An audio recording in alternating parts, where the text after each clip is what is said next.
last time you're...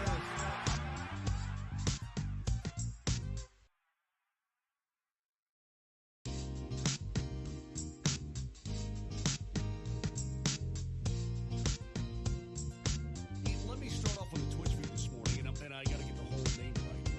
Mile High Hockey.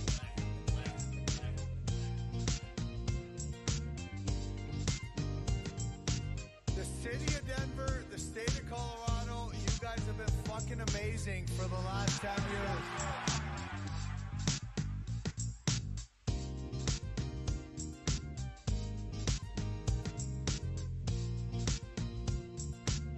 Let me start off with a Twitch feed this morning, and I got to get the whole name right. Mile High Hockey.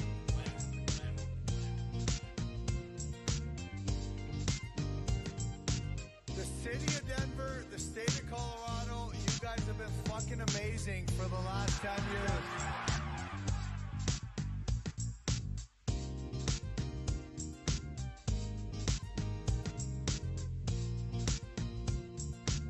Let me start off with a Twitch feed this morning, and I got to get the whole name right. Mile High Hockey.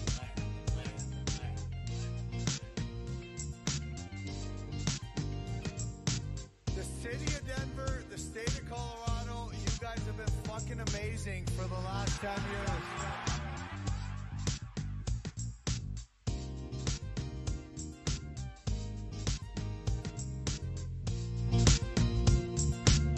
Let me start off with a Twitch feed this morning, and I got to get the whole name right. Mile High Hockey. Welcome to the Mile High Hockey Lab.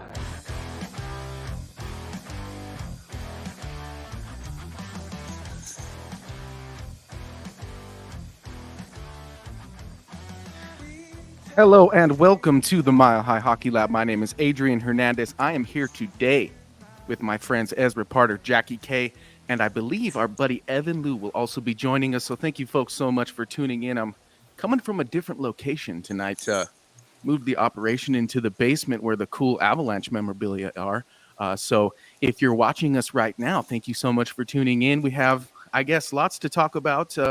A little bit bittersweet talking about a Stanley Cup final that the Avalanche aren't a part of, but we're going to get into it nonetheless. Thank you again for listening. If you like this programming, please like, subscribe, and share with your fellow Avalanche fans. So let's just get right into it, my friends. So as everybody who follows hockey knows, we have ourselves an Edmonton Oilers and Florida Panthers Stanley Cup final, which I think at the beginning of the season, probably some people were privy and picked this matchup as a potential Stanley Cup final. So it's always kind of nice, I guess, when that happens, when you get to see a potential matchup come to fruition. It is unfortunate, though, that the team that eliminated the Colorado Avalanche, the Dallas Stars, weren't able to, I guess, match up with the Oilers as well as I might have thought. And Ezra, you actually agreed with me on Twitter earlier in the week when I said it feels like maybe the Avs look at this as a missed opportunity with Dallas not beating Edmonton. Tell me, are you surprised by that outcome? I am. You know, anytime a team pulls off a perfect penalty kill, I think you have to be a little surprised. That was insane. Yeah.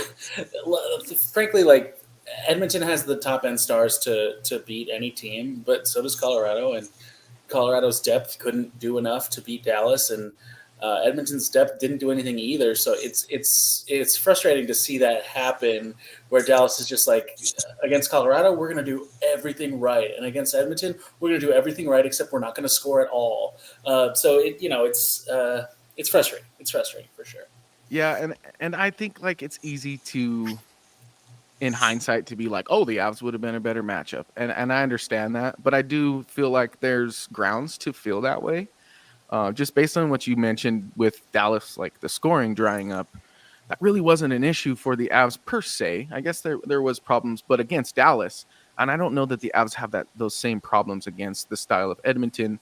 Although I got to give them some credit, it does feel like they in the playoffs have kind of morphed their game to insulate their net minding. The Avalanche know better than any franchise that you can pretty much win with decent net minding. I mean, Vegas did it last year as well with 2 decent net minders. So.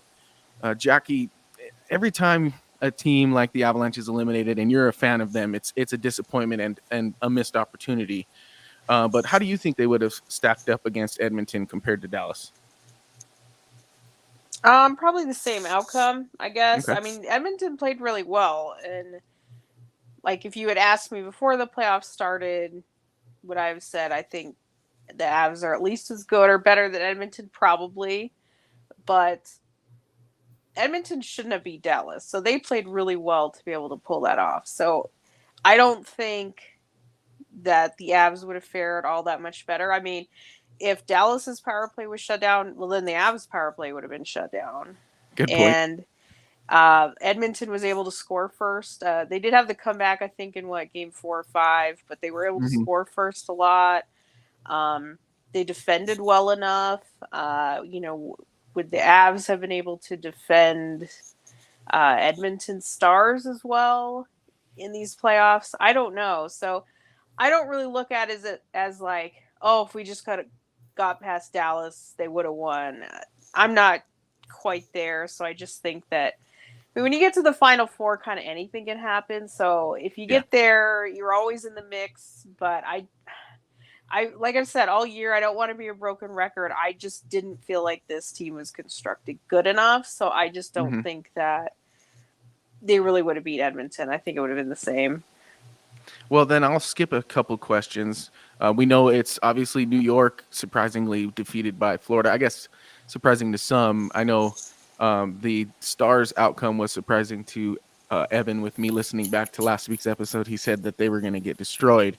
And I do think that was on the horizon heading into the series. But Jackie, I'm curious, like, what do you take away from the two teams that are in the final in terms of construction, roster construction, and asset management? Well, it's funny because I predicted Florida to win the cup. So Right. So I'd say for them in particular, this is kind of what I expected. I mean, New York was a tough opponent, but you just saw that they were able to just strengthen as the series went along. I feel like Florida has everything. They have good goaltending now with Bobrovsky figuring it out. They have the experience. They went there last year. Maybe they weren't quite ready for it, but I think that really does help propel a team when you've kind of been there, done that. So now they know what to expect.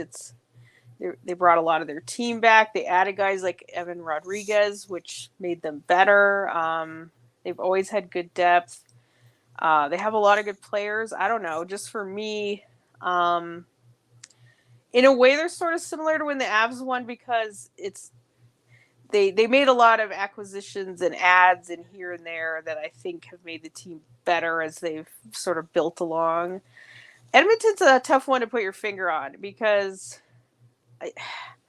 I don't know if it's just they're sort of in a run, because I wouldn't point to them and say you got to build your team that way, because we see there's like five other players are scoring and then nobody else. I know that like adding Ekholm helped make their defense better, but like Nurse hasn't played that well. You know, there's a lot of pitfalls there with Edmonton. They're just getting by on the goaltending, just keeping their fingers crossed, hoping and praying every night. Like, I would not suggest, Edmonton's now this great model to look at. I mean, they're kind of the example of if the Avs had just gotten by on momentum, you have some elite players, you have just good enough in the other areas, and cross your fingers. Well, that's interesting, because you're basically setting it up as kind of like two versions of the Avalanche. One that could potentially get there, but and I think you're not wrong about that. Like, when you put it that way, it makes a lot of sense, because this Florida team is kind of a juggernaut when you look at their roster. I mean, they got Bob, so that's a good start. And it's just, I feel like you're onto that, because that's how I felt about the 2022 team. The fact that the Avs went into that postseason relatively healthy, I think most people were wise to be picking them as the favorite, and we saw what happened. Fast forward to this season, you look at the Avalanche, and we didn't feel top heavy until we were, and then when that top end kind of was not necessarily sputtering, but they were great one night and then would have another decent night, and maybe a night where they were totally gone. And I just think you're right to mention that Edmonton got it from most of those guys on the nights they needed it. And I think if the Avs could have done that the same way, even in terms of availability, without going down that road again, I think the Avalanche would have had a great chance, just in a different way, just like Edmonton. Edmonton, an opportunity, to win a Stanley Cup. But what do you think, Ezra? What are your thoughts on what you could potentially take away from the two clubs? I like the comparison to Florida to the 22 Avs. I think that's really accurate. They are also about to get priced out of keeping that core together too. So, I mean, there's going to be some changes coming to that team for sure, just because of money, in the same way that there were to the 22 Avs. So this is their time where they're a combination of like core pieces on reasonable contracts and acquired pieces on reasonable contracts is just like, it's all hitting at the same time, which is the same thing for that 22 Avs team. So that's a model. Like if you're paying your stars and you're trading for players who are underpaid, that's a model. I think that's the Florida model. That's the 22 Avs model as well. The Edmonton model, you don't want to build your roster like that. The Avs kind of have to, because they're also top heavy and paying 3 core pieces a ton. In the same way that Edmonton is. But what makes that Edmonton team more dangerous than this year's Avalanche isn't roster construction, it's execution on special teams. Both their power play and their penalty kill are firing at insane levels right now. Legendary. And that is why they're there.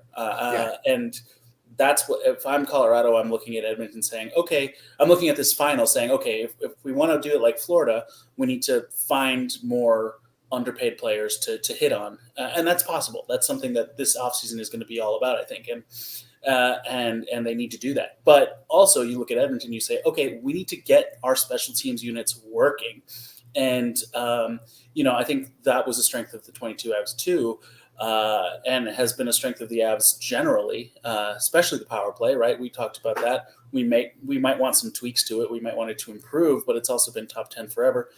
The penalty kill has been so good, but this year it was so bad because I don't want to single one guy out. I mean, there's a lot of systems at play and a lot of players that play all those minutes, but losing Nichushkin hurts, and Andrew Cogliano's drop off in quality hurts a lot too. So, I think that's where you got to look if you're the Avs, improve those special teams and try to find some more, guys who are getting paid less than they should.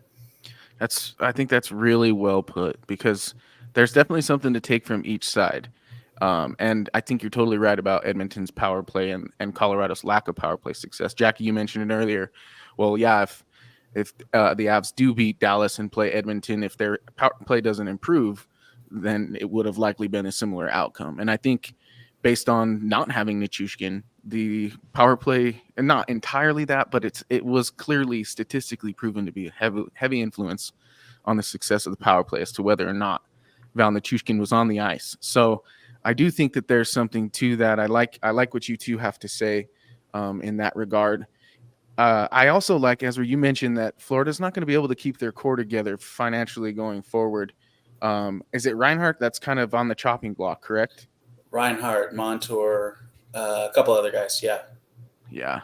And Jackie, you have Reinhart. Reinhart is your Conn Smythe pick, correct? Yeah. What's he going to get on the open market in your mind if he does hit it? Oh, probably at least 10, 11 million per year. Yeah, he's going to get kind of what Marner's looking at, sort of same tier. Yeah, it would be a lot. He would definitely be, in UFA, you don't really see the top tier. He would be one of them, I think, which is also why I'm not exactly sure he's going to hit the market. I haven't looked at their numbers exactly to see if it's feasible whatsoever for Florida to keep him. But usually when guys are that top tier, teams find a way to keep them. But sometimes, hey, you can't. But as an open market guy, yeah, or like when Panarin was, even though he kind of just wanted to go one place, but it's going to be a lot of money. Yeah. I asked that question because I'm like, you mentioned like big guys you got to keep. And I think about Rantanen coming up pretty soon here. And what I don't want is a similar situation to the Reinhart situation where he doesn't have a deal already. He's got to sign this summer. I mean, the Avs have set the precedent. They signed McKinnon, and they signed Taves. So it could take till September, whatever. Both of them, I think, sign in that ballpark. So it's not going to be like a July 1 or July 5th kind of thing, but they've shown that that's what they want to do. So I would be highly concerned if Rantanen isn't signed by, say, when the puck drops. Same here, because I think, as you talked about getting players that play above what they're going to get paid.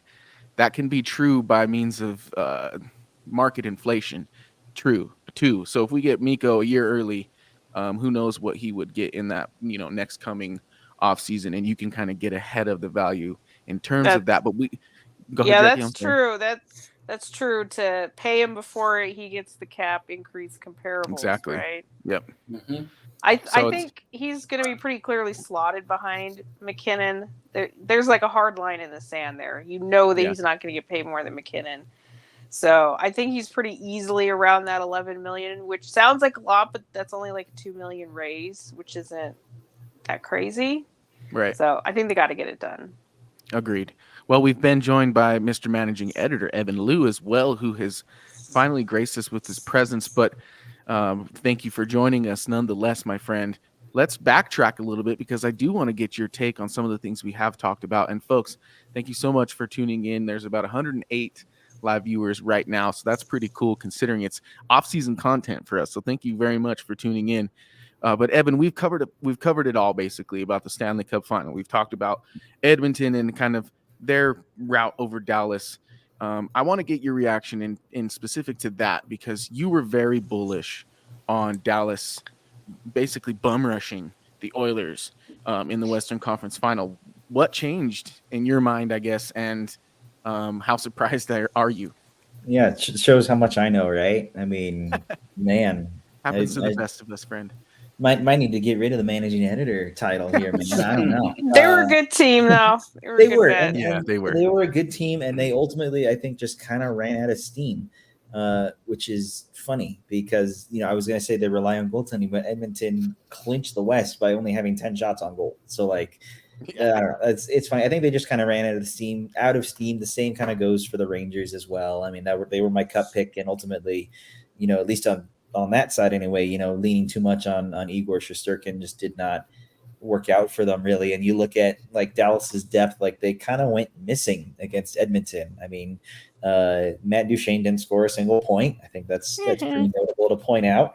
Duchene didn't score a point. Pavelski didn't, look like himself like he has been in years past. And, you can't rely on 20-year-old Wyatt Johnston to do it all, I guess, like they needed something more, I guess, which is crazy to think because you think that Dallas kind of it looked destined to them. I mean, exactly as you said, Adrian. So, it's just a matter of running out of steam. It didn't turn out right. It's the second year in a row that they've lost now in the Western Conference Final. And, you kind of just have to wonder now, how do you get over that hump if you're Dallas? Because you're more likely than not going to keep Chris Tanev, right? Joe Pavelski's going into retirement, and maybe who knows with Matt Duchene, like it's going to be very interesting summer in Dallas for sure, alongside Colorado. So it's the beauty of the Central Division. It feels like the race never stops really between the four. Well, I'll take this opportunity to congratulate Joe Pavelski on a great career and to congratulate Colorado Avalanche fans on not having to watch them play Joe Pavelski potentially ever again because he's a pretty renowned Avs killer. Great player. Watch him come back and be like Zach Parise this year. I was thinking that too. For sure. I would not be opposed. I wonder what you all think. I wouldn't be opposed. The guy had 67 points this year, something like that. It's not like he was hanging around at 20 or 30 points. Like, I know it did look like he ran out of gas, but for half a year, I'd take that bet. Yeah, 1,000,000%. I mean, that's one of my favorite players of all time. I watched him in college in Wisconsin, so I'm a huge fan. I'd love to. I was waiting for it. Yeah. He's a Badger, so I knew you'd love him. Unfortunately, like if he does do that, he's going back to Dallas. I know. You mentioned that in one of our playoff editions that like if you were to like a team, it would be Dallas, right? Because they have a lot of Badgers. They also have it should be. They had Craig Smith, they had Ryan Suter, they had Joe Pavelski, but they also have Jamie Benn. So there's just I can't like them. That was the big difference for Dallas in that series is Jamie Benn didn't cheap shot anybody, so they never got the going. Yep, ain't that the truth? I mentioned that when he did get his cheap shot in against the Avalanche on Devon Taves, said we all knew this was coming, right? Like this is Avs versus Stars, and I put out a pretty, I guess, I don't know, controversial edit where I spliced together Patrick Waugh's post-game presser when Duchesne got his 30th goal way back in the day and hooped and hollered with his heartbreaker celebration against the Avs. And the fans, we're offended, we'll put it that way. But you know what? That's what we do, man. We stir the pot of rivalry. That's why people like us, well, at least in my mind, maybe you guys have a different opinion, but that's my job, is to rabble rouse. So it was nonetheless, wonderful. Let me tell you that it was wonderful. Well done. Yes, thank you. I mean, it's all sports hate. The part about Matt Duchesne that hurts so much is I liked him so much before he wanted to not be a Colorado Avalanche. So I still think he's probably a good dude, and he seems to be close with all the guys still. As you saw in the lineup, they kind of gave each other some fist bumps in ways that maybe weren't as uniform as handshakes with some of the other guys. So I think that there's still definitely a relationship. We'll see Team Canada, and we'll see that kind of be rekindled if Duchesne's part of that club. I imagine he will be, based on his acumen in international play. But nonetheless, it is kind of a sweet satisfaction to see Matt Duchesne not score another point and be promptly eliminated, even though now it's potentially that disastrous outcome where the Edmonton Oilers win the Stanley Cup and Connor McDavid is the Conn Smythe Trophy, because there's really no other choice, right? Can we agree? Oh my gosh. I mean, yeah. And I mean, we talk about stirring the pot. I stirred the pot saying we're all rooting for the Panthers, right? Like, I've been rooting against Edmonton since the LA series. I know. So. And that's why I was confused when people were like, no, you got to go Canada, Edmonton. I was like, oh, interesting. No, thank you. I am not there. I would like to imagine that will be a quick final, and it'll be like Panthers in 5, like it was Vegas in 5 last year. Because I hope so. I also don't want to wait 3 days between games when it gets to that point either. Point. Oh my goodness! Seriously. I don't see how Stuart Skinner is going to keep it up. I don't see it. He only has to keep it up for like 2 more weeks. Yeah, he's close. He's close. By the time we have our next episode, we'll have a Stanley Cup champion. So we have that to look forward to. We'll do a little recap.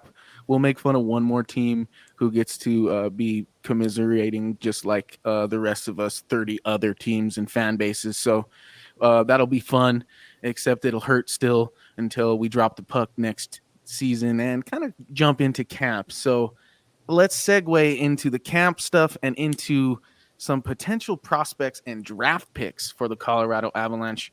And you guys can correct me because I did all of this research, and I'm a finance major, but I'm not so good at the draft math. But the Avs have the 24th pick. I can tell you that much for sure in the first round. And then I also have it written down that they have 3 fifth-rounders, which by my draft math will be the 129th, 131st, and 137th pick of the draft, and a 7th rounder at 202. So first question, and I'll go to you, Evan, since we haven't gotten much from you so far. Do you foresee any draft day trades for the Colorado Avalanche involving picks? There's just so little out there that the Avs have to offer that I don't think so.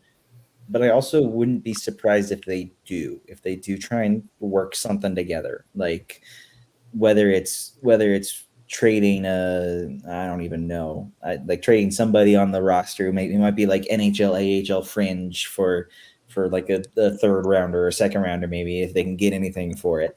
But I don't see anything like major happening in terms of them like moving up the draft board, at least at the very least, because there's so little assets available for them that I just don't foresee how anything can happen. And I mean, you look at the prospect pool and what little there is. I mean, I'm shocked that Graham Sword is not getting signed to a contract. He's second highest scoring defender in the WHL. I don't understand how you don't sign him, especially after trading Jeremy Hansel, who was also very good, for him in the first place. So I feel like the Avs just need bodies at this point in their prospect pool, and that might be the way they just go about it this year, is using all of their draft picks. But don't be surprised if they do make a move, because I wouldn't put it beyond Chris McFarland and Joe Sakic to do that.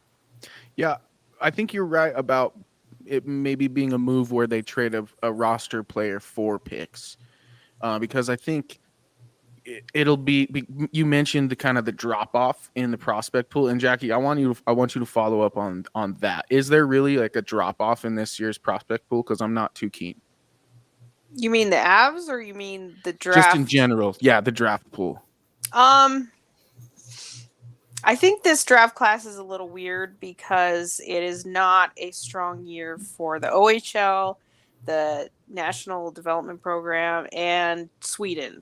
So there's not a lot of those. I don't know if you'd call safe or familiar picks, but picks that NHL teams are really super comfortable taking. So like there's potentially going to be a Norwegian first rounder, for example. Like there's so I guess the question is, it's always hard to say like, oh, this is a good draft, this is a bad draft, this is deep, this is it. I don't know. You have to wait for all those things to come to fruition. But I would call it a bit strange to pinpoint. It could be an unpredictable draft. There's teams won't be able to lean on those familiar crutches. So, but the Avs need everything, so you can't complain. Yeah. And by my account, they have 6 actual like late round picks, which is a rarity because they've had really thin draft classes. So it's true they don't have a second or a third. However, they have a 4th, 2 5ths, a 6th, and 2 7ths. Okay, so I missed the 4th and the other 7th rounder. Yes, in my 6 draft. picks, which is I saw it. What were those numbers again? I saw them earlier. Let's see. a 4th. So I'm just missing 2 picks, basically. These are all right. I'm missing one in the 4th, and I'm missing another one in the 7th. They have the pick they got for, I believe, Ben Myers, and the pick they got for Thomas Tatar. I think those are the 2 extras that they have. Those names. Ouch. You start naming names like that, and I'm like, man, we're back in one of those eras where we're just like shuffling through the glory like chasers of the league. Was the 7th for Curtis McDermott? I'm trying to remember exactly where they got these extra picks. So, well, I guess I'll open it up to the floor then. Is there anyone that you guys are like really particular on the Avs choosing with that 24th pick? I know a lot of projections have Cole Beaudoin, who's like the son of a former NHLer who played for like 55 games or something like that, and I think he's in the OHL for Barrie Colts. That's right. So I think he's kind of been on the radar for some folks, but is there anybody else that kind of hits your fancy like that? Well, I'll go first here. I think this draft is the first round is pretty heavily focused on the defense in the early parts of the first round. That's the projections all have a bunch of D going pretty early, and there aren't too many defensemen available in the projections around Colorado's pick. But I feel like if Colorado likes Leo Salin-Wallenius, they should give a shot to him. He's a defender out of Sweden who's supposed to go around the end of the draft. And I don't know. Generally, I think Colorado does well with these late round or first, early second defensemen. So if they see anything in him that they like, I would trust them to take that. Other than that, Beaudoin makes sense. There's some other centers, but there's not a whole lot that sticks out at the end of this draft. Sasha Boisvert out of Muskegon in the USHL is also somebody who I've seen a few clips of, and he looks like he moves like an Avalanche center, and he'd be a bottom 6 option probably. But really, like, none of these guys mean much to me. I'm not a huge prospect guy, but just from my read of a bunch of different prospect guys' takes, that's kind of where I landed. Yeah, we're definitely not picking somebody who's going to be NHL ready within like the next 2 or 3 years. At that 24, it feels like. I mean, Beaudoin, I believe he's like 18 years old and some change, and I think he's going to play college hockey for Michigan, if I'm correct. And then I think that there's a slew of other young men who are going to go the university route. So I actually want to ask you, Ezra, since you are kind of a college hockey fan, what has been the change in college hockey that's led to more NHL ready draft selections? And it seems like even the Avalanche have kind of shifted their focus into picking guys who have their route headed towards the NCAA. What do you explain that or attribute that to? I think it's because the CHL deal is so bad for players who like should go to the AHL and develop further can't if they play in junior in Canada. So they try junior for a bit, and then once they're college eligible, they go to college, because once they've done that, then they can skip over those rules and get right into the AHL. Gotcha.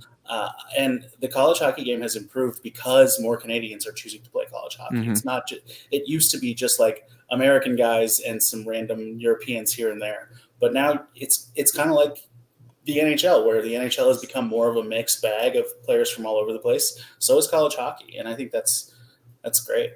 I like it. College hockey's fun. It's a weird like almost AHL type of gameplay where there's a lot of randomness and a lot of running around and a lot of weird hits, and I don't know. I think it's more fun to watch for me than junior. I don't watch a lot of junior at all, so maybe I'm speaking out of my butthole a little bit, but I like it. Yeah, I'm go ahead, kind of the Jackie. opposite. I prefer junior to college hockey. The skill level's higher. Okay. College can just get sometimes you're just begging for somebody to complete a pass. Just please. That's just true. the puck skill. Like, the structure's better in college hockey, but the puck skill is less. So it's just sometimes the whistles, and it's just like, please, somebody create real offense. And I think it's dirtier in college hockey. Like the head hits are just crazy in college hockey. It really is. Where does the KHL fit into that matrix? Well, they're a pro league, so I think Right. they're higher. Definitely. Because we got Kovalenko, Gulyayev. There you go. Bardakov and Buyalski are all prospects that are in the KHL, Avalanche prospects in the KHL right now. And I'm just curious, like, is that another direction that, I mean, these are clearly all Russians that I'm talking about here, but I think do Russians develop in the major Russian league, I guess is the question. Well, there's different aspects of it. Like, for your previous question, like, why do the Avs like the NCAA path? It's because they're older. They don't have to leave at 20 years old. They like older prospects. They like waiting to sign guys. So to them, I think it gives them like more option, more freedom. It's like they can stick someone in college for 3 or 4 years. They don't have to make a decision. You know, CHL guys, you got to make a decision in 2 years. They got to be in your pro system at 20, etc. So, gotcha. Those are the rules you're mentioning, Ezra. Yeah, exactly. Yeah. And I just think the Avs, they love that almost open-ended, that almost like long timeline, which is one reason why I think they were never going to sign Sword, because they knew the decision was coming in 3 months. They were never going to sign him. They had him in development camp in 2021. They passed then. They knew they weren't going to sign him. But anyway, to get back to your question about the KHL, it's interesting because there's less control, because the Russians have more of agency and control in what happens in their career, that they insist on staying there. You know, just the politics. Is it easy? It seems like maybe if you're in a lesser KHL club, it's easier to get them to come over. If you're on one of the more premier teams, there's kind of more political reasons that you can't leave, you know, and the NHL teams are a little bit more hands-off. They're more at the mercy of what the player decides and what happens over there. In some ways, that can be good. I don't know if the Avs having control has necessarily worked out for them. So we'll see. But as far as like, some people don't like the KHL because it's not quite North American hockey. Well, neither is the AHL. It's not quite NHL hockey. So Yeah. there's a risk in sticking someone in either league for a long time because you just become more and more accustomed to that style.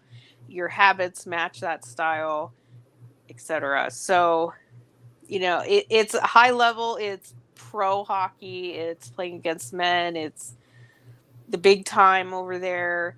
I'd be a little wary of the MHL. The Russian juniors is definitely very low quality. So you can't. Good to know. And I like some of the prospects in the Avs range where the Avs are picking the MHL doesn't scare me. For if you're picking in like top 5 and you're taking someone from the MHL, that's a little. Gotcha. No, I don't think I don't mind junior hockey in Canada and such, but man, the MHL, that is just, you can't even count on production there. Like production there is just. Ooh, I don't know, but they do get opportunities young in Russia. A lot of them, have been playing younger kids and things like that. I think it's a viable path. I think it's okay to draft Russians. You just have to be hands off. And like I said, for the Avs, maybe that's a good thing. So, well, I guess maybe Gulyayev Mikko Rantanen is the only poster child for being in control and it working. So I'm with you there. Well, he didn't really. I mean, he agreed to come in the AHL. He wasn't in control. Yeah, that's true. The Europeans they've drafted high all agreed to come over, and it's like, no. Mikko. I mean, Mikko came in and it worked out, obviously, but we know the caliber of talent he is. I mean, I just think he was somebody that didn't need a lot of help and guidance. Like, he was just on the cusp anyway. But maybe not. You don't think those 10 games of playing fourth line center in the NHL turned him into who he is? No. Don't remind me of those days. I know. I know we all miss hockey, but don't remind us. It could be so much worse. It could be so much worse. Well, so I don't like players coming to the AHL early. It's just it's not a path to becoming an NHL player. It's a path to becoming an AHL player. Is what interesting. Coming to the AHL early is. Like, a lot of people say, "Oh, I wish Cal Ritchie could play in the AHL next year." Me, I'm like, no way, no. Yeah, he is kind of small too. You almost want to insulate him while he beefs up a little bit and gets better and better among his peers. Because I wish he'd go to college. Yeah, well, and I think like people other than like Cale Makar so far. Which this is scary, and if you think about this in terms of Cale Makar, but most of the Avalanche best players really came into their own once they were playing among their peers, like of a generally their own age. Early on, for like McKinnon, for instance, like his speed worked, he had those youthful legs, but there were just some things missing, and it all kind of came to a head in that 48-point season. So it's like, I think it's easy to want guys to like elevate as quickly as possible, but at the same time, like, you have to remember their production is most times coming against people their age and their, among their peers. So when you escalate them and put them into a whole different mix, you can't really expect the same production, and you might be stunting their growth, which I guess is this conversation in and of itself, but it's a good segue. And I think we actually today on the website, milehighhockey.com, I believe, Jackie, that you put out a prospect mailbag, correct? I did. So if anybody hasn't seen that, check it out. Well, yeah, so that's my segue, because I want to ask you, Evan, who among the Avs prospects, well, let's put it this way. One, do you consider Nikola Kovalenko a prospect? And two, who among the people you do consider prospects do you hope will make the jump to at least like making the team potentially when camp is finished? To answer the first question, yes, Kovalenko is still a prospect. He got 2 games in the NHL and they weren't all that great. So he needs some more time to develop and kind of get used to the environment and scene and whatnot. And ultimately, it's really hard to kind of get that, enter the situation that you entered in the playoffs, right? So he needs some time to learn and practice with the team first and foremost, during this off season, and prepare, for camp. And I do hope that he does make that jump into the first team, because frankly, they might need him, just based on that bottom six and what's available out there, and what little money and assets they have. So they might be relying on him being a solidified part of that bottom six. So that's the easy answer. Aside from Kovalenko, I would say it's probably, you would look at like one of Jean-Luc Foudy maybe, or Oscar Lausson if he comes back from his injury and surgery that he had during the end of this season. I would lean more towards Foudy between those two. But it would be really hard. I feel like Foudy would have a really hard time in that bottom six, with his size and his speed and willingness to score. I don't know if that would be well produced, in the bottom six, when you're expected to be kind of this grinder player and forechecking hard and whatnot. And I mean, he can do that, but it's definitely probably not the best option out there, I would say. So those two, I think for sure, but definitely relying / hoping that Kovalenko, can make that jump for sure. Yeah, and I'm with you. I do think he's still a prospect. I think we're very hopeful. I still am hopeful, Ezra, that he meets kind of the criteria that you have spoken to already on this episode, which is that he plays above his contract. And I think he does have the potential to be one of those players, as well as, a couple of guys coming up like Jean-Luc Foudy. I like that suggestion as well, Evan. Ezra, what are your thoughts? Who do you want to see make the jump this season? Well, I fully agree on Kovalenko. I think I'd be shocked if he isn't given, not necessarily given, but even if he doesn't earn a chance to be on the NHL roster on day one, I'd be really surprised. The other guy with the same that I feel the same about is Sam Malinsky. I think that third pair role is up for grabs, and he needs to be the one to grab it. We'll see what they do in the offseason. Obviously, they might bring in other players to compete with him for it. They might bring in other players to block him for it. That is something that historically the Avs have done. But he seemed ready, and he got the requisite run of games with the Avs the season before that has. Everybody who's made the jump from the minors to the pros, which is a small list, but everybody who has had a bunch of games the season before, and he did have that. So I think those two are the two guys we should expect to be on opening night, on the opening night roster in some capacity. Jean-Luc Foudy, I think, is just 1 year away from that, because again, he hasn't had that run of games. Fair. But also because of what I've been saying, his fit isn't quite right. Although I was listening to somebody talking about Ryan O'Reilly and how shocking it is that he became who he is when he was a guy who everyone projected to be a bottom six player. And it made me think about Jean-Luc Foudy in terms of, we've seen what he can do. He can bring the upside, the top side, but is he a top six player? Probably not. Definitely not at this point, but probably not even down the road. So he would have to kind of reinvent himself into a bottom six player to then earn the opportunity to become a top six player down the road, in the same way that it seems like O'Reilly did. If we think back, that's interesting. His career arc. I like that comparable. I hope that arc is a reality. They're very different players, but but I understand. Yeah, like just their development arc, maybe not necessarily their ability and arc and play style. So I'm with you. I like that. I like that a lot. I hope hope everyone's onto something there.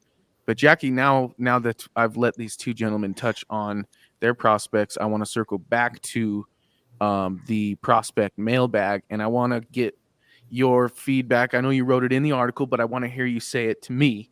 You got a question from Rusty Shackleford, Rusty Shackleford. And the question was, does the salary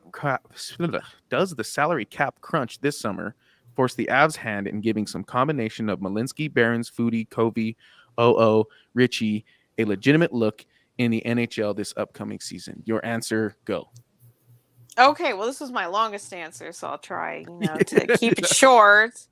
The answer is no, because you're never forced to use young players. You always hear that, well, they don't have any cap space, so they're going to have to use the young players. They never have to use young players. There's plenty of league minimum, NHL vets. There's plenty of AHL tweeners. And the funny thing is the entry-level contracts aren't even the cheapest. They can be around $900,000, $925,000. The NHL minimum is what, $775 this coming year. So a lot of times prospects maybe don't get called up early in the season when there's less cap money available because they're not the cheapest. Like, it's just such a broken, just the entire system. I mean, the Avs system's broken, but sometimes the way that these entry-level contracts work is broken as well. But yeah, I agree with the whole burning in the 10. Is it 10 games, right? 10 games? Yeah, if you play it's more 10. than 10, you burn your first year of your ELC. I think that does potentially need to change just to make way for more accelerated prospect. If they want people to tune into the draft beyond the first like 4 picks, they really have to make it easier for these young kids to find a way to at least finding out if they're NHLers sooner rather than later. Am I wrong about that? A couple months ago about some of the RFA changes that are needed. I personally think if you're playing in the AHL, your contract should count. So I think it should be illegal to have somebody playing in the AHL. And this is for 18 or 19-year-olds. Usually the Europeans are the ones leave college early. But like Foodie, for example, played 2 years in the AHL, and it doesn't even count towards his arbitration rights, his restricted free agency. His contract didn't count for 2 years because he was in the AHL as a teenager.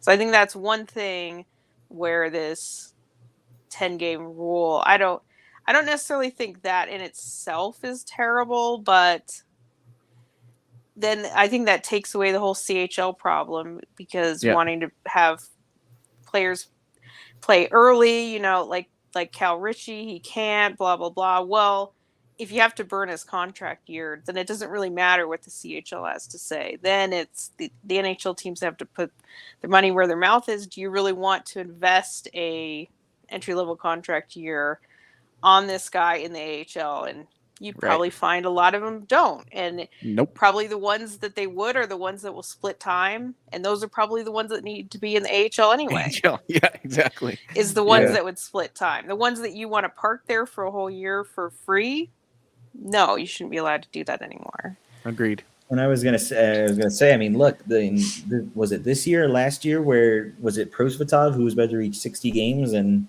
hit waivers after he came up and down, or am I going crazy? Was that someone else? That sounds right to me. It was somebody. Regardless, like the Avs aren't was going. Was it Ben Myers? Oh, that's it. It was Ben Myers. Yes, it was Ben Myers. Ben Myers. And so they were like, and Ben Myers had been playing, a good bit, and then suddenly went down to the AHL and never showed up again until he got traded to the Ducks, right? Just total bummer because I have a rookie signed autographed Ben Myers card, and now I'm like, dang, he was destined to be a great Avalanche like 2 playoffs ago. And what the heck? I think that is further proof that the Avs aren't going to waste that first year ELC or waste a 60th game on somebody so they're waiver exempt until they're like extremely confident that he's going to be a part of the system going forward. Well, they did that because he had trade value, and that too, And so there's, I don't know, the Avs are not willing to bite on a lot of things unless you're Cale Makar, and then you just kind of show up and you're like, hey, I'm here now. So and I'm going to score. What the hell? I know, right? So, I think the point about waivers, we'll get back to me answering the original question, is that matters so much to the Avs. And I think that's not really something that's talked about as much. You hear people talk about prospects all the time, and it's just such a huge factor in what the Avs do that anytime you talk about a prospect, you should look at what's his waiver status. So Malinsky is going to be on the team this year. Why? Because his waiver exemption is gone. Yeah. Because of his age, because he signed. He was so old when he signed. He never had an ELC. It's actually a standard 2-year player contract. You're given 1 year waiver exemption when you sign, just like when Francois signed at his age when he came to North America. 1 year waiver exemption. After that, it's gone. They're not going to want to waive him. They're probably going to give him a whole year to see what kind of role he can take on. And we'll see, is it going to be more like the seventh, like Jones, really plays sometimes? Is he's probably going to be given a chance to secure a third pair role, but he's going to be on the team. They're not going to waive him. Mm-mm. They're going to give him a year. When his contract's up, then they'll decide is he worth more time or not, but they're going to give him the whole year. They're never going to waive him. So everyone else that we have to discuss is waiver exempt, including Kovalenko. So interesting. I do feel like they're going to have to figure out, can he be on this team or not? However, with that exemption, it would not shock me if he does not make the opening night roster. So you heard it here first, folks. You might want to save that one for the bold predictions segment coming up next, Jackie. As far as Foodie, okay, so he's entering his 5th year in the AHL, which that's criminal. And his last year of his ELC, last year of his waiver exemption. So I agree with Ezra.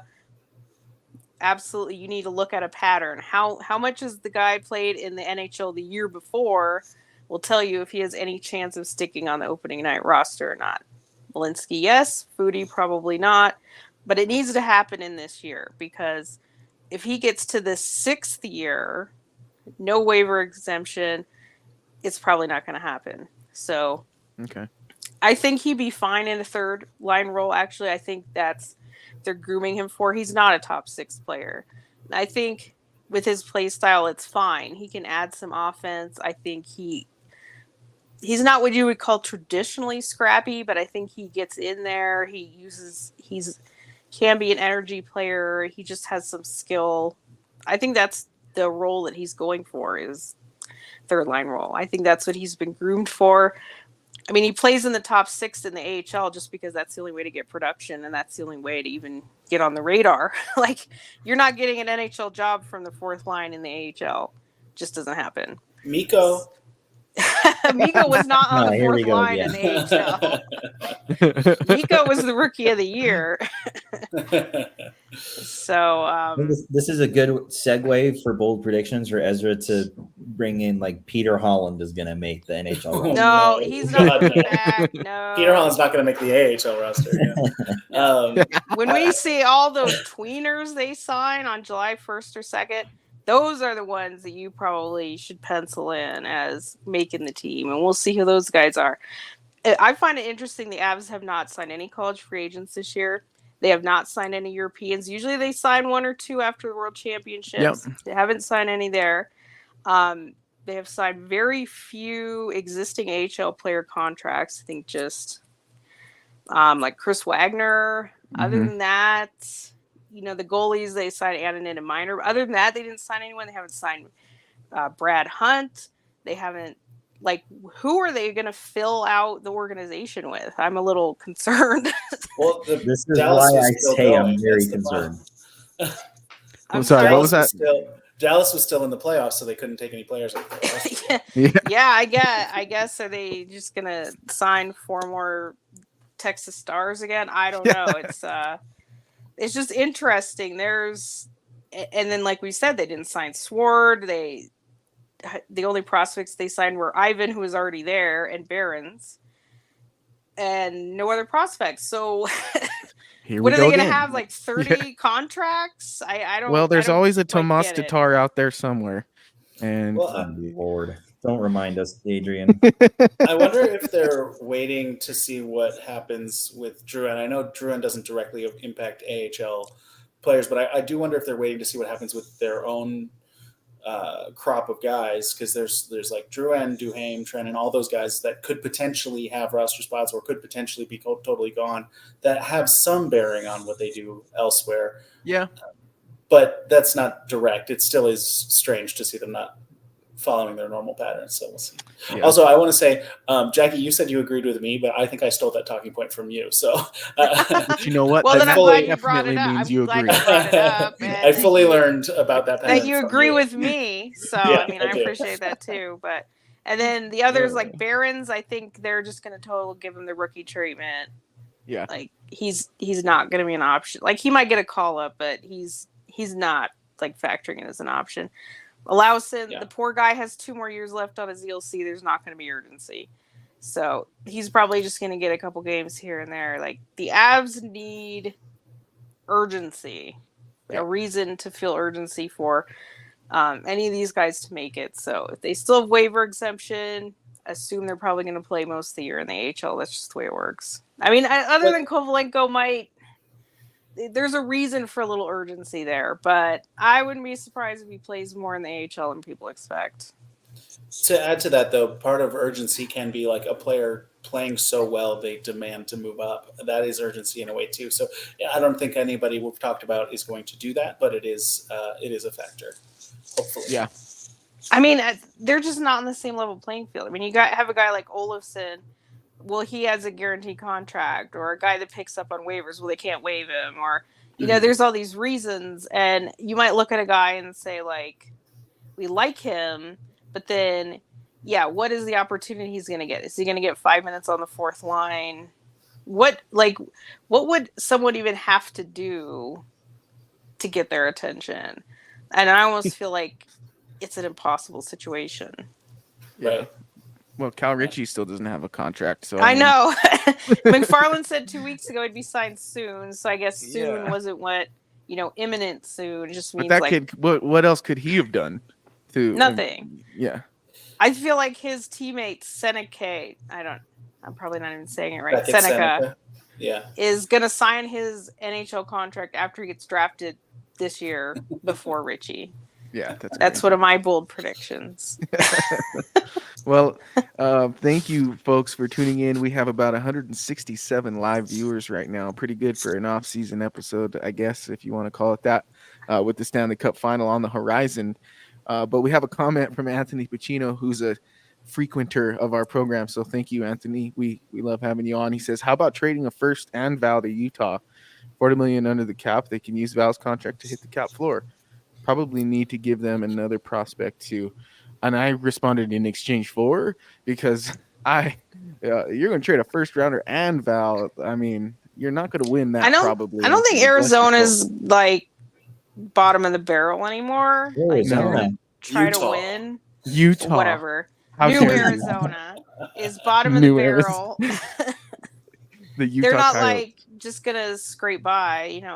Their new owner's gonna want to spend money, like make moves. I didn't even think they've been a bad team the last year or two either. But I don't think Yashushin's going anywhere. Nobody's taking $35 million. As good as he is, it's just not going to happen. Actually, I do know where he's going. He's playing in a league called the Media Hockey League starting in August in Moscow. I'm not kidding. I just saw this on Twitter. He is really? Joining a Russian hockey league. I'll have to in August. Look at that one. Yeah. Whoa. Our old friend Brendan Voigt retweeted a hockey news about it. Well, Anthony just wants to get Val's contract off the books. I just don't think they can. That's just impossible.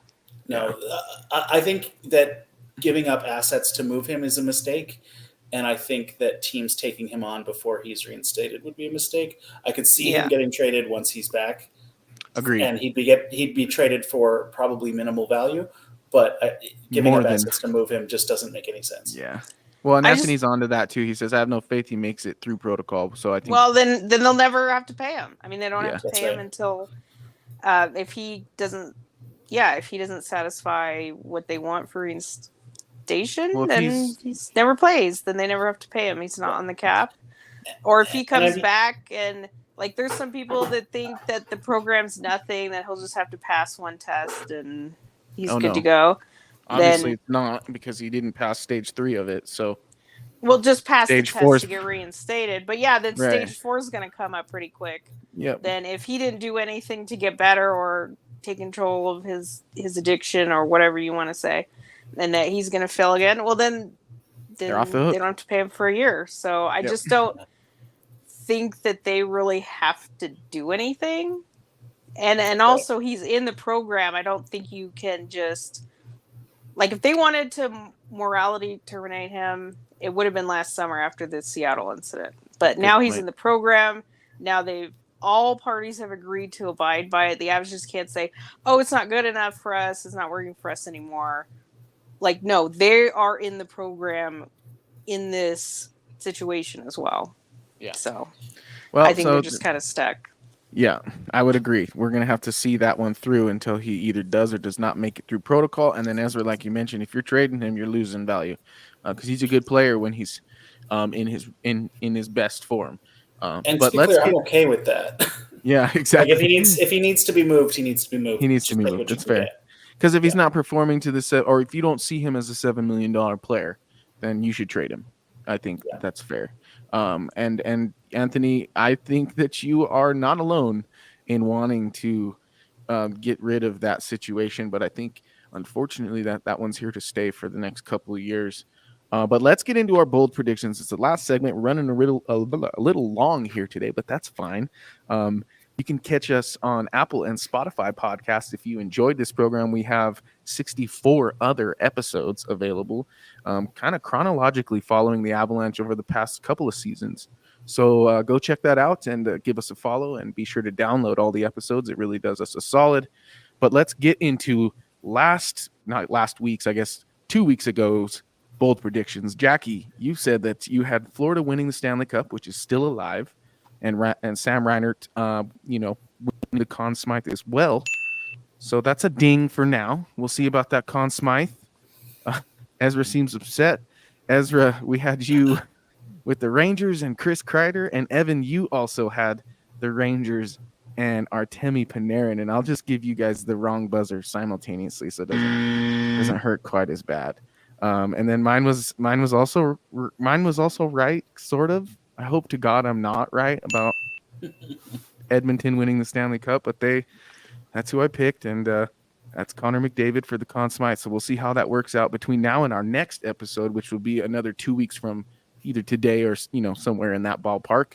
But let's talk before the awards of the draft. Don't worry. Good point. Yeah, definitely, because we gotta see if Ado has to shave his head. But let's roll that track.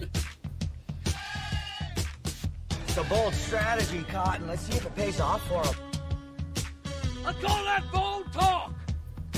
I forgot about the shaving the head part. Yeah, if McKinnon doesn't win the Hart, Ado's got to let his wife. I think he will. I think he will. I think my hair's follicles are sick. I think it's going to be close, though. I think it's going to be closer than maybe some people think. If he doesn't win, Ezra, you got to host, and I'm just going to sit in the background on the screen, not say anything. If he doesn't win it this year, he's not winning it, like ever. Yeah, it's ever. Yeah, I'm glad this is a regular season thing and not a postseason thing. If it was a postseason thing, McDavid would have definitely won it. 100%. 100%. Oh, 1,000%. Are we having new bold predictions? Because I'm not erasing my other one because I picked Florida to win the cup before the playoffs started, so I'm not backing away from that one.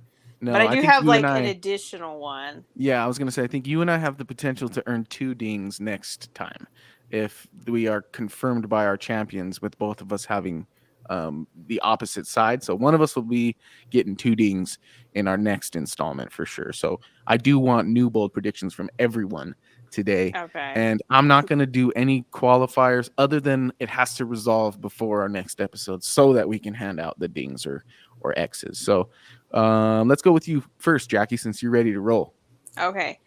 My bold prediction is that McDavid will win the Conn Smythe as the losing team. I just think the media is so keen to give him every award possible. Like he does have to have a few moments. I'm sure he will. Like, obviously we know the caliber of player he is, but I think there's no standout on Florida so far. I think you can make an argument for Barkov, for Tkachuk, Reinhart, even Bobrovsky. I think the way the media is and the way that they revere McDavid, that he's going to get it even as the losing team. Well, he'd be the 6th player all time to do so with Roger Kozur, Glenn Hall, Reggie Leach, Ron Hextall, and Jean-Sebastien Jaguar of the Mighty Ducks of Anaheim, all being winners of the Conn Smythe for the losing club. And man, that is such a good bold prediction, Jackie. I might put money on him. I even if should. they're Yeah, I know. down. I was gonna say bet on that because you might get it either way. Yeah, exactly. That's very crazy. plausible. I like it. I like it a lot. Evan, what do you got for me? I mean, I'm just gonna go with a different Stanley Cup pick, which means they're ultimately gonna lose because apparently this is my luck as of late. I mean, like I said, I think Florida is going to make it a short series. I hope.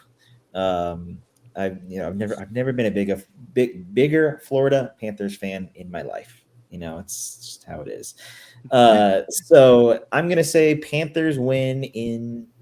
I'll say in 6. I'll say Panthers win in 6, and I think an underrated Conn Smythe winner would be Sergei Bobrovsky. I feel like he's definitely had his good moments in the playoffs. I think back to his diving save in round 1, against Tampa. That was a beauty, and I think that he's going to be a stone wall. And I think that he definitely get some votes for that Conn Smythe if Florida wins it, especially in Edmonton for Game 6.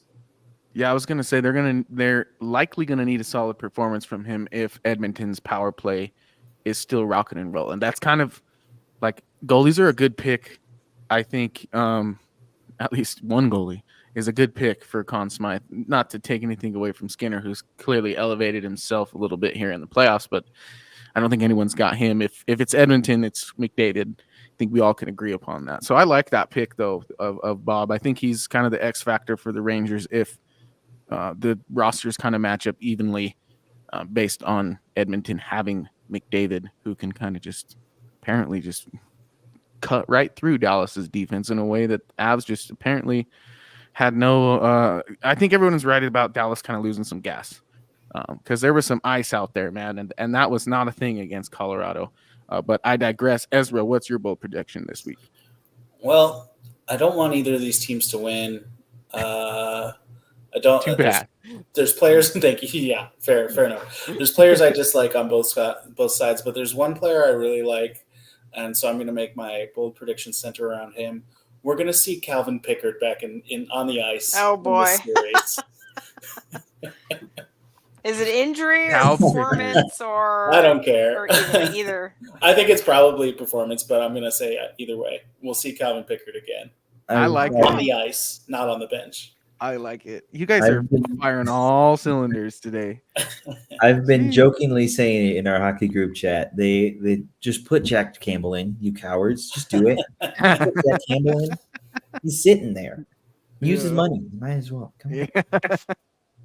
All right. Well, I'm going to do my bold prediction, and I'm not going to hedge because I already have Edmonton and McDavid. So I'm going to stay on that so I can hopefully collect the double ding. But I'm going to say that my bold prediction is that someone not named Connor McDavid will lead the Oilers in goals. Not named Connor McDavid or Leon Draisaitl will lead. I could see it be Hyman. I was going to say, if anybody can do it, it's Hyman. Yeah, you can just say Hyman. That's okay. About it. Fine, I guess Nugent Hopkins could do it. No, too, you can say whatever you want, Adrian. I'm kidding. But yeah, not Draisaitl and not McDavid will lead the Oilers in. But you goals. could say someone other than McDavid has the case, like has the best finals, something like that. Yeah. I'll just go with the even tallies so that I can keep track of it. Otherwise. Okay, no goals. Yes. So okay, here's what I got. I got Jackie with McDavid as the losing Conn Smythe winner. I love that one. Evan, you got Panthers in 6, and Bob winning the Conn Smythe. Ezra has Calvin Pickard back on the ice in a friggin' Stanley Cup final game, and I have more goals for someone other than Draisaitl and McDavid in this Stanley Cup final. And we have some room for open conversation if you guys have anything left, but we are cruising right along. So if you don't, that's fine by me as well. Anybody got anything? Let's see what the next few weeks have to offer, because I don't know. I have an idea for a conversation here, because apparently people are like, I just want hockey season to end. Am I the only one that loves that it goes up to like right until the draft and awards? It makes the summer feel not as long. I don't personally. I think there's too much time between games. It just starts to drag. Like That I'll agree with. Yeah. It's just at that Yeah. point you just want to, someone to win it. Just someone to. I actually like eliminations. I just kind of like getting teams out of the way. But obviously this is the final. I don't know. I mean, yeah, it's sad when hockey's over, but I think also things like the draft deserve at least a The week. limelight. Yeah. Yeah, like it deserves some attention. I think it'd be horrible to have it go game 7 and then have the draft like 3 days later and the awards, and I don't know. Yeah, so I guess that's what I'm saying. I think everything kind of deserves its spotlight and its time, and there's no reason to have this week between That I it totally it's starting agree. and people would say, oh, it was because the Mavericks were the NBA team was in, or was it because of the travel? No, they like had it's the This is exact built in. days Yep. in the exact order that it was last year. Like this was the plan. Mm-hmm. So I do why? like what Evan's mentioning because I hate baseball and I hate watching baseball. So I Same. like that there's stuff to watch other than baseball. In fact, Evan, I got at you on the greatest weekend in motorsports history to see what the deal was on NASCAR and Indy because I was watching, didn't have anything else to watch, and I didn't like it. So it's a twofold answer. I agree with Jackie. I don't like how many days there are between games. I don't like there being a week between the Western Conference and Eastern Conference final and the Stanley Cup final. That's just silly that we're not playing a hockey game until Saturday. But yeah, that's kind of where my head's at. So, well, we've been on air for an hour and 11 minutes and 11 seconds. Should we call it then? I think maybe we should. You made up for me being 10 minutes late. So yeah, exactly. Well, we have 79 live viewers and listeners. So thank you very much, folks, for tuning in. We really appreciate your time. If you enjoyed this program, please head on over to Twitter. You can follow us at Mile High Hockey and at all caps MHH_lab. And thank you to you, Ezra, Jackie, and Evan for joining me today. I'm Adrian Hernandez, signing off from the Mile High Hockey Lab. And even though they're not playing yet, I still got to say, go Avs. Thank you for tuning into the Mile High Hockey Lab.